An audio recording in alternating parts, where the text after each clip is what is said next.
Wayne Mardle against Adrian Lewis next on the main stage here at the UK Open, the FA Cup of Darts. Let's bring you up to speed with exactly what's been happening out and about.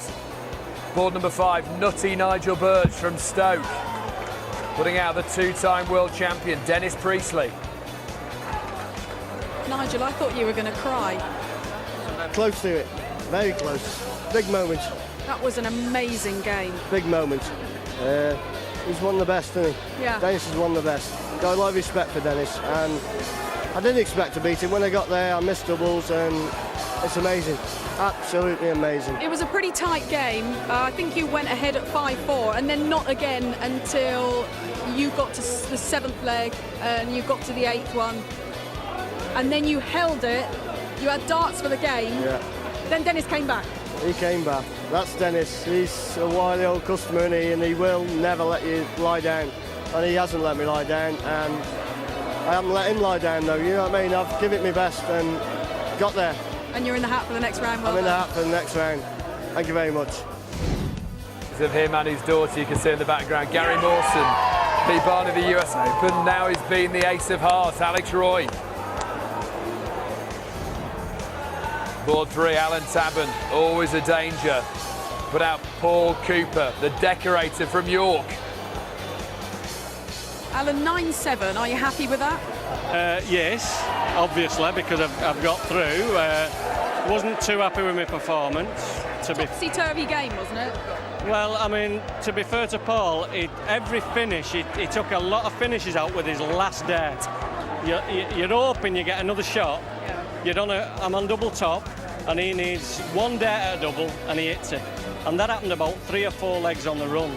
And it was just to break him every time, and he just kept with me all the time. And I'm thinking, this guy's going to fold, but he never folded. He belies his name, you know what I mean? Because you've got your stars, and that guy was very good, very good. He's a warrior. Well, for now, it's about you, because you're the one that's through, so well done. Well, yeah, thanks very much, yeah. He was the runner-up in 2006. Could he have a run this year? Barry Bates through after a 9-4 win over Jason Clark. Well, Phil Taylor's made his way to the studio. Congratulations, Phil. Thank you. Look pretty comfortable. I was watching the introduction there. But I was watching what was going on. It was weird because normally our tournaments are so quiet because you're on stage on your own. And then what you're tending to do, I'm watching Kevin Painter's match and I'm watching somebody else's match. It's a bit mind-blowing at the moment. So tomorrow, it's obviously, I've got to stop doing that now, Well, like you say, tomorrow, marathon day, goes down to 8 players by the end of tomorrow, and it's one of the toughest days in darts, isn't it? It's hard work because I'll probably be here tomorrow about 10 o'clock in the morning. I'll be up about 6:30, down for breakfast for 7.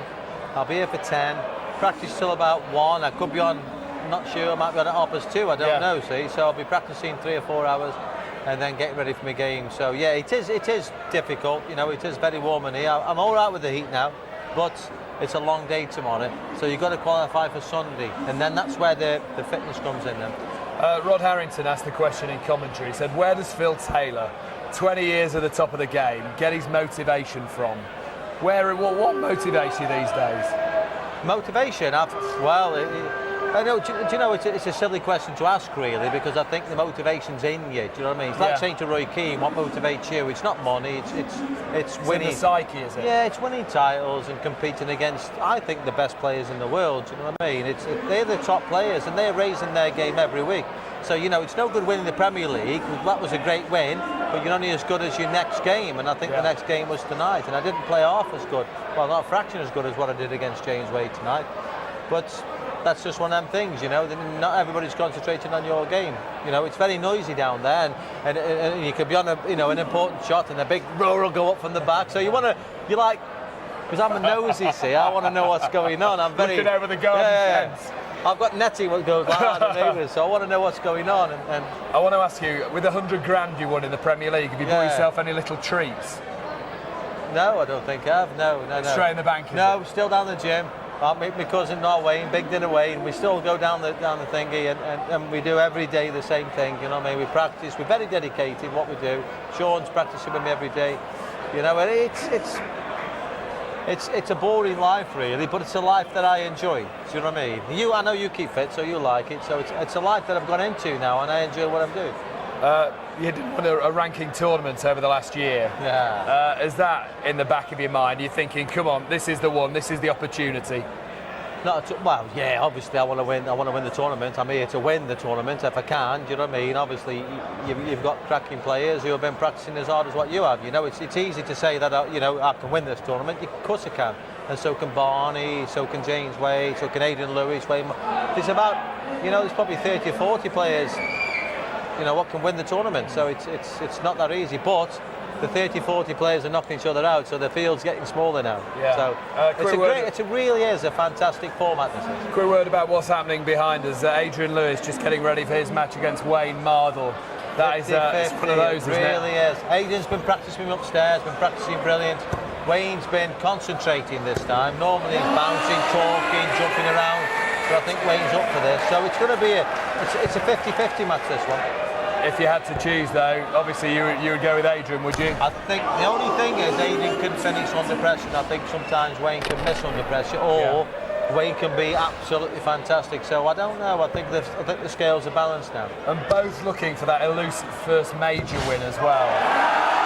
Well, he's kicked in for a 9-darter here, so we're going to watch this one, Dale. I'm very sorry, but he wants 1-4-1. I know which way. Wayne's going to hit a 1. Go on, Phil. Talk us through this. 1-4-1. What can you do? Adrian's going to go the same way as me. He's going to go treble 20. Always missed it. Oh. But he's got to concentrate now on what he's doing. He's got to win the leg because Wayne's only 201. And this is the thing, see, he could lose the leg now. And that could cost him the game if he loses this leg. So Wayne needs a big shot now. And that's what he's got to do. He's got to put the pressure on him missing. It's like boxing, honestly. You miss a shot, bang, and hit him as hard as you can. It's a horrible sport sometimes. It's a vicious sport, but I get well paid. You've done 3 9-darters. There you go, he's got it. You've done 3 9-darters here. You almost commentated on one as well, haven't you? First for you. I want to beat Ronnie O'Sullivan, and the little bugger keeps getting 147s, doesn't he? So it's inspiring yourself. It's setting targets on what you want to do next. Yeah, apologies for the language there.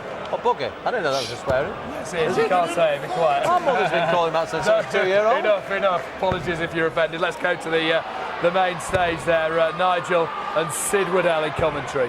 134. Nice little masterclass in attitude. Love that. He still loves the aggression and fighting like Roy Keane does. Lovely to hear coming from Taylor. 96. And what about a 12-dart at the start? First nearly dozen darts, all in the 60. Amazing start between two of the real flash gadgets of the game. 59. Next to me, the man who speaks like a Roman candle, according to our texters, Nigel. Yeah, as soon as this draw was made last night, everybody pinpointed this one, didn't they, as the one they wanted to watch. And you mentioned Sid early on there, the amount of treble 20s that were going in. This man even had a bounce out. It was that magnificent the start to the game. It was an explosive beginning between two of the most high-profile figures in the game. Should be a treat, this one. Well, we are having streakers all over the place in the darting sense. Mark Walsh is on a streak. Scotty too hotty from Huddersfield as well. These ones will this will be a belt of this. It's going to go right round the marker. Unlucky. Gives Adrian a chance though to go 2-zip up in no time, Nige. Could well be. 20 tops now for 2-0 and a break of the throw. 60. Oh, and now Mardle has to take this. 40. Tops for a level devil, middle of the beds. And you'd be wanting a bit of revenge because Adrian and you